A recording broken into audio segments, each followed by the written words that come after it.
अस्सलाम वालेकुम स्टूडेंट्स। आज हम स्टार्ट करने वाले हैं न्यूमेरिकल्स करंट इलेक्ट्रिसिटी यूनिट 15 के। ठीक है। अच्छा, प्रीवियस वीडियो में जो है हमने एग्जाम्पल कवर कर ली थी। एग्जाम्पल आपको उम्मीद है कि समझ में आई होंगी अगर आपने वो वीडियो देखी। अभी हम इसकी सेक्शन डी के न्यूमेरिकल स्टार्ट कर रहे हैं। इसके लिए जनरली ना आपको कुछ फॉर्मूलाज की नो हाउ होना बहुत ज़रूरी है। जैसे एक फॉर्मूला तो आपने वहाँ यूज़ किया था V is equal to I R. ठीक है, ये तो जनरली आपने यूज़ कर लिया, नो प्रॉब्लम। सही है, ओके। अच्छा, उसके अलावा एक और फॉर्मूला आपको याद रखना है। V आपको पता था वोल्टेज था, मैं यहाँ लिख देती हूँ यूनिट्स इनके। वोल्ट करंट जो है वो एम्पेयर है। इससे आपको करने में आसानी हो जाएगी न्यूमेरिकल्स को। और रेजिस्टेंस जो है वो ओहम है। ठीक है, इस तरह आप एक और फॉर्मूला यूज है वर्क डन का, लेकिन वर्क डन आपने यहाँ पर चार्ज वाला लेना है, मतलब चार्ज मल्टीप्लाई बाय वोल्टेज, मतलब वोल्टेज बटा पोटेंशियल डिफरेंस। इसका यूनिट होता है वोल्ट और क्यू का यूनिट होता है क्यूलम। क्यूलम एक साइंटिस्ट थे, उन्होंने अपने ही नाम पर दिया। और ये तो रिवायती जूल ही कहलाएगा क्योंकि ये वर्क डन है। ठीक है, दो तो ये होगा। एक और फॉर्मूला इस्तेमाल होगा इन दोनों के अलावा, वो है Q is equal to I T. हाँ, Q is equal to I T. इसमें अगर आपको चार्ज मालूम करना है ना कि या करंट मालूम करना है तो तब ये यूज़ होगा। क्यूलम चार्ज का यूनिट यहाँ भी है सेम, और आई का यूनिट एम्पेयर एंड टी का यूनिट सेकंड। आपको सेकंड में टाइम रखना होगा। सही है स्टूडेंट्स, चले ठीक है। अच्छा, अब चले इनके न्यूमेरिकल स्टार्ट करते हैं। और रेजिस्टेंस और वर्क डन और सब इसका कॉन्सेप्ट भी कोशिश करूंगी मैं हल्का फुल्का आपको बता दूं न्यूमेरिकल के साथ साथ।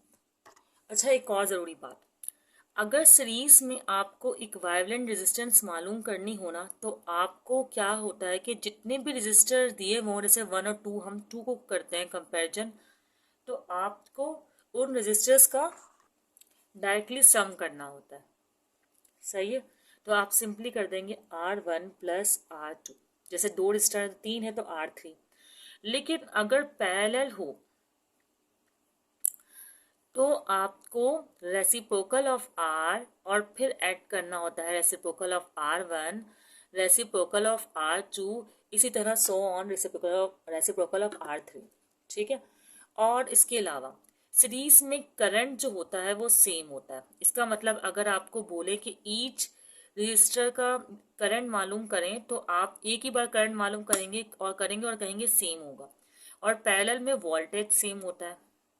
ठीक है, तो वोल्टेज मतलब इक्विवेलेंट रेजिस्टेंस का एक ही जो आएगा वो ही तमाम रजिस्टर का होगा। सही है, चलें अब करते हैं न्यूमेरिकल। आपकी स्क्रीन पर न्यूमेरिकल नजर आ रहा होगा, उसमें कह रहे हैं कि when the current in a pocket calculator is 0.002 ampere. मतलब कब करंट जो है वो, करंट इन शॉर्ट दिया हुआ है आपको कि 0.002 एम्पेयर है। सही है, मतलब कब आपका कैलकुलेटर का जो करंट है वो 0.002 एम्पेयर होगा। And how much charge flows every minute, और आपको मालूम करना है कि क्यू मालूम करना है जब ये करंट प्रोड्यूस होगा। और एवरी मिनट बोला है तो आपके पास टाइम जो है वो आपको दिया हुआ है 1 मिनट दिया हुआ है। और 1 मिनट जो है वो 60 सेकंड के बराबर होता है। ये आपको बता दिया गया है कि आपको सेकंड में टाइम जो है वो पुट करना है।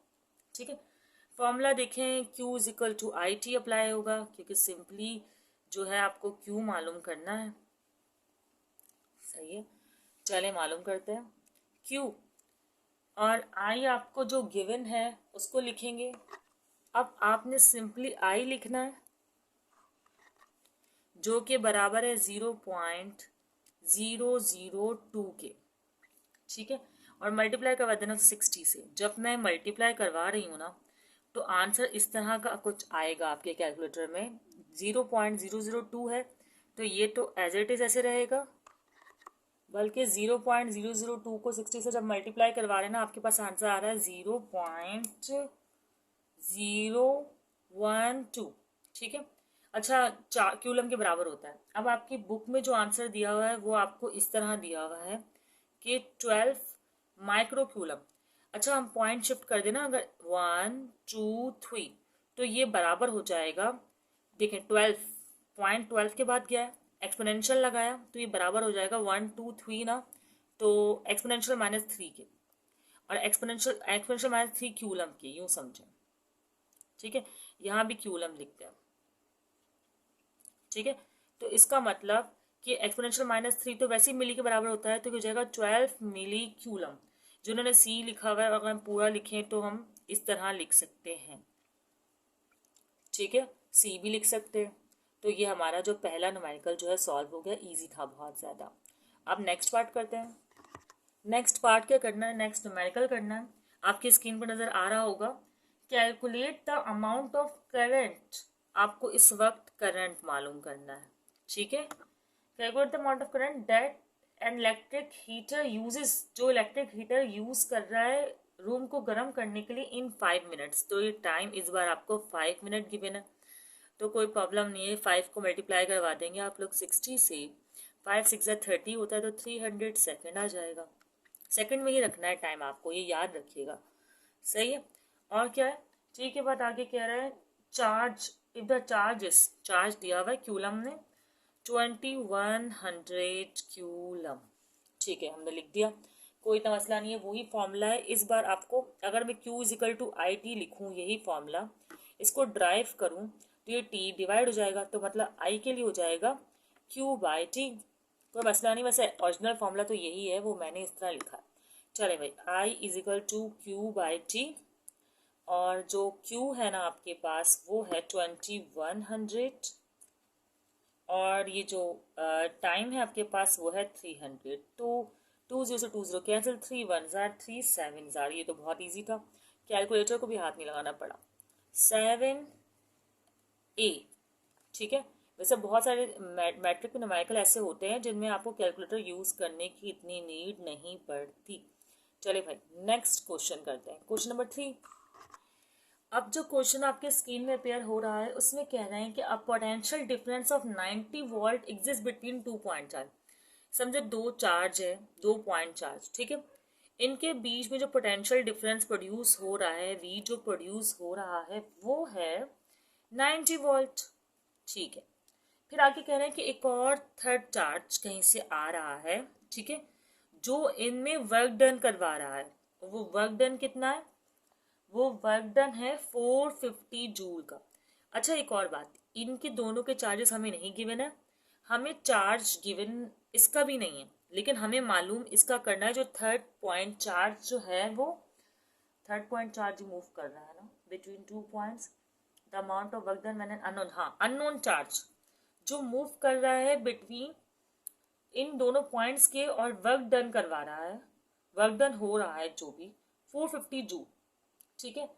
तो आपको उस चार्ज की जो अननोन है आपको मालूम करना है चार्ज अमाउंट, मतलब क्यू मालूम करना है।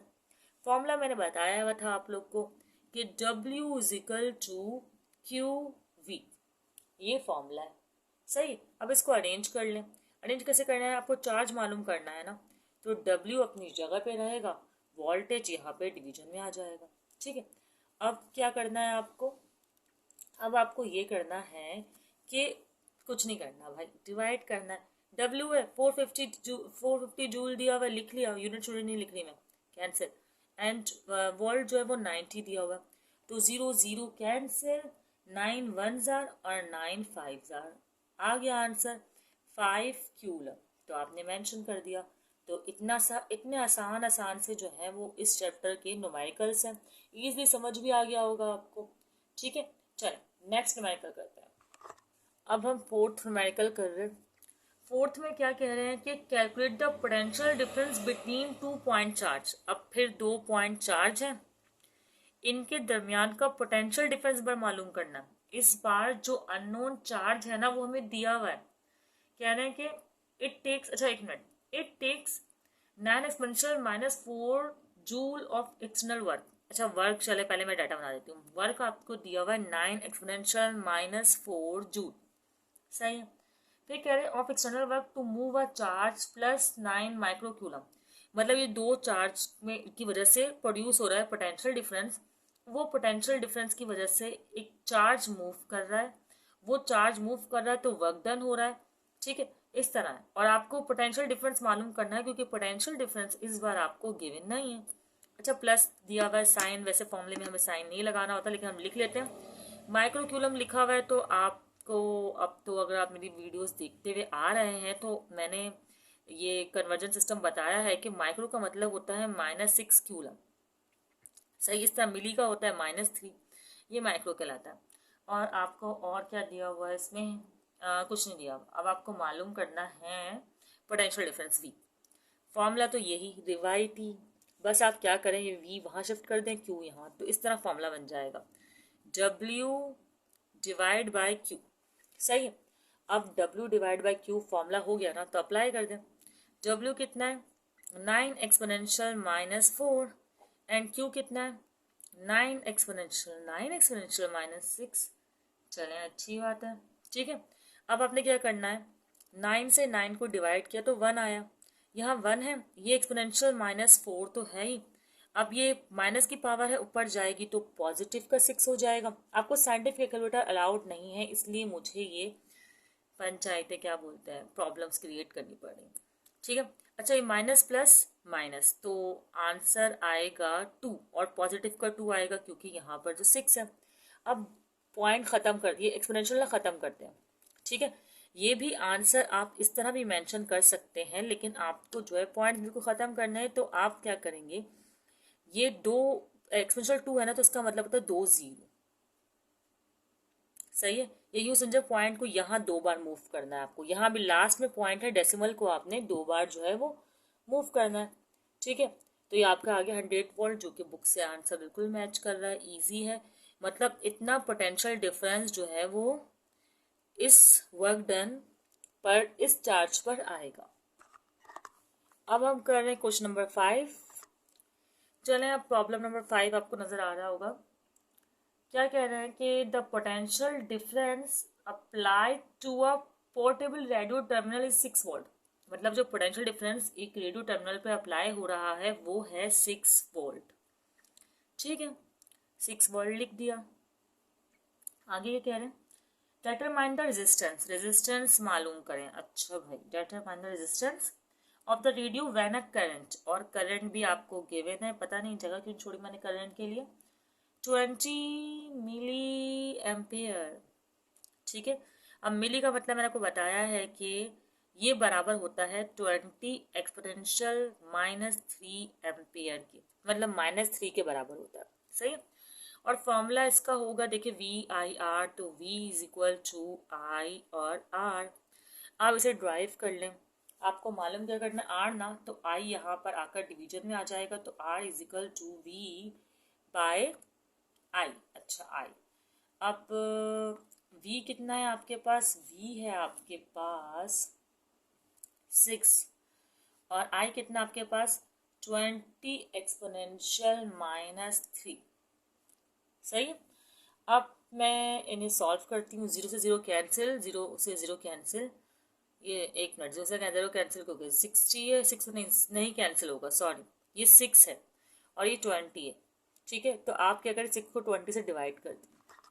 अब जब मैं 6 को डिवाइड कर रही हूँ ना 2 से, तो आंसर आया है 0.3, और ये माइनस की पावर जब हम इसको नॉमिनेटर में लेकर जाएंगे तो पॉजिटिव की हो जाएगी, ठीक है। तो ये भी सही है कि ये ओम के बराबर है। या फिर आप इस तरह लिख दें कि और पॉइंट शिफ्ट करवा दें, 1 और 3 टाइम करवाना है, 1 एक शिफ्ट हो गया, 2 एंड थर्ड शिफ्ट, तो ये भी जो है आपका आंसर है बुक में जो मेंशन है। यहाँ पर न्यूमेरिकल नंबर 5 सॉल्व हो गया। क्वेश्चन नंबर 6 आपको नजर आ रहा होगा, जिसमें कह रहा है कि resistance of 4 ohm, 6 ohm and 12 ohm are connected in parallel. मतलब कि रजिस्टर जो है एक 6 ओम का है, इसी तरह एक पता नहीं एक 4 ओम का है, एक 6 ओम का है और एक जो है 12 ओम का है, जिन्हें पैरेलल कनेक्ट किया गया। ऐसे रजिस्टर को कहते हैं पैरेलल कॉम्बिनेशन, ठीक है। साफ नहीं बनाया ना मैंने, ठीक है जी। अब ये आपको जो है वो रेजिस्टेंस है 3, जिसमें से अगर मैं यहाँ मेंशन करूँ तो ये R1 है। R1 कितना है आपके पास 4 ओम। R2 कितना है आपके पास 6 ओम एंड R3 आपके पास है 12 ओम। ठीक है, ओके। और इसमें वोल्टेज वगैरह दिया हुआ है जी, वोल्टेज भी दिया हुआ है। तो वोल्टेज हुआ आपके पास, एक मिनट यार, सिंबल कौन सा, इस तरह का बनाती हूँ मैं, ठीक है।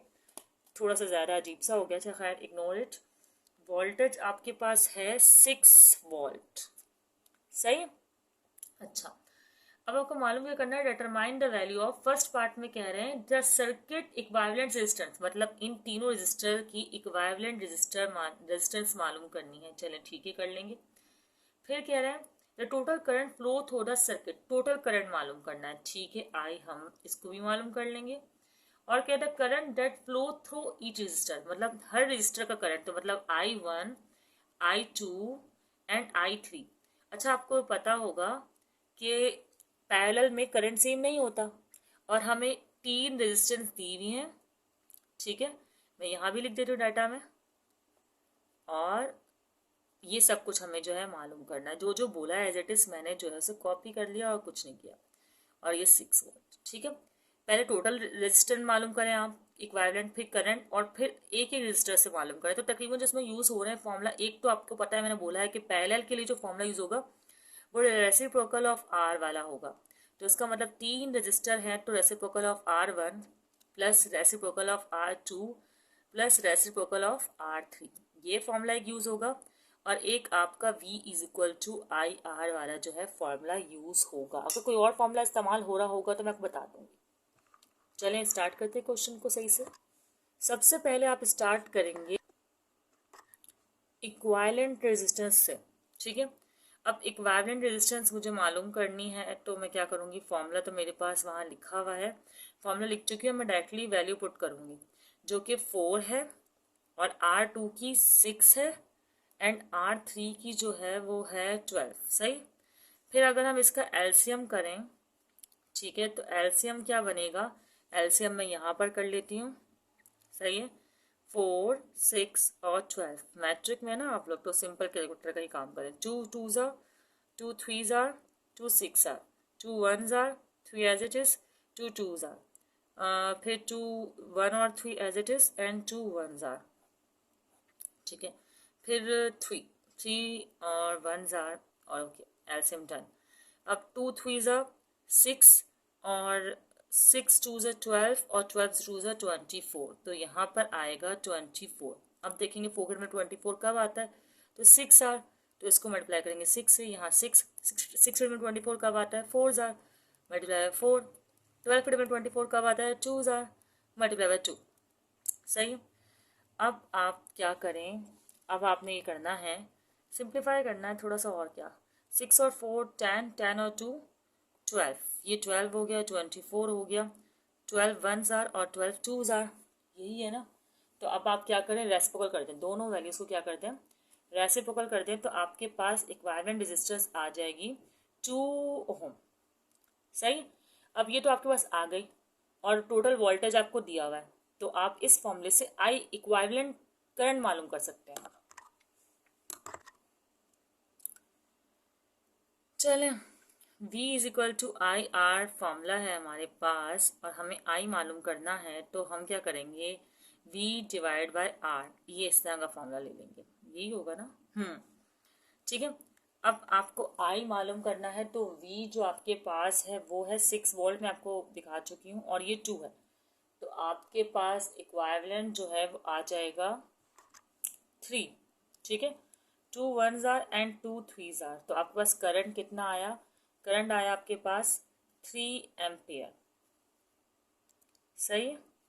तो आपके पास अभी दो चीज़ें, जो आपका फर्स्ट पार्ट था ये हो गया, मैं यहाँ मेंशन कर देती हूँ कि ये हमने फर्स्ट पार्ट किया है, ये आपका सेकंड पार्ट था, ये हो गया। अब थर्ड पार्ट में आपने हर रजिस्टर की करंट मालूम करना है, हर रजिस्टर का करंट मालूम करना है। चलिए जी, अब आपको पहले I1 मालूम करना है, ठीक है। I1 के लिए भी आपको ये करना होगा कि V is equal to R1, क्योंकि वोल्टेज सेम होता है तो आपको V के साथ नंबरिंग करने की नीड नहीं है। तो और I2 मालूम करना है आपको, तो चलो मैं V यहाँ लिख रही हूँ 6 और R1 हमारे पास था 4। अभी मैं इसको डिवाइड करवा लेती हूँ। जब मैं 6 को 4 से डिवाइड करवाऊंगी तो 1.5 एम्पियर आंसर आएगा। सही है। फिर इसी तरह V डिवाइड बाय R2 तो 6 डिवाइड बाय 6 तो 1 एम्पियर आंसर आएगा। ठीक है। और I3 तो I3 है V बाय R3 तो 6 डिवाइड बाय 12 तो इसका आंसर आएगा 0.5 एम्पियर।